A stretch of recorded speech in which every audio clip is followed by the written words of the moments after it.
लोभी कुत्ता। एक समय की बात है। एक गांव में एक भूखा कुत्ता घूम रहा था।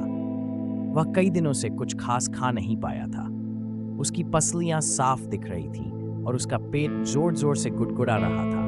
वह गलियों में भटकते हुए खाने की तलाश कर रहा था। तभी उसकी नजर कसाई की दुकान के बाहर पड़ी, जहां एक बड़ी और रसीली हड्डी पड़ी थी। कुत्ते की आंखें चमक उठी। बिना किसी देरी के उसने हड्डी को अपने मुंह में दबाया और वहां से तेजी से भाग गया ताकि कोई और उसे छीन न ले। वह बहुत खुश था क्योंकि अब उसे अपनी भूख मिटाने के लिए कुछ मिल गया था। वह एक शांत जगह की तलाश में इधर उधर घूमने लगा, जहां वह आराम से बैठकर हड्डी चबा सके। चलते चलते वह गांव के पास एक नदी के किनारे पहुंचा।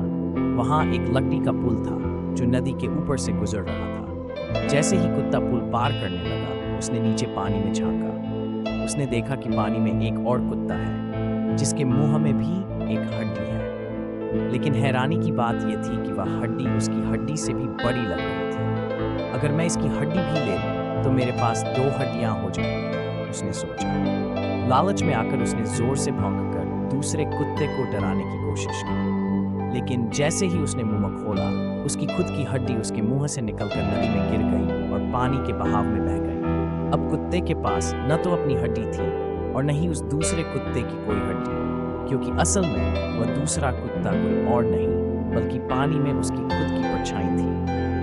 अब कुत्ता बहुत दुखी हुआ। उसकी लालच ने उसे सब कुछ गंवा दिया था। उसने पछतावे के साथ अपनी पूंछ नीचे कर ली और बिना कुछ खाए पिए वापस लौट गया।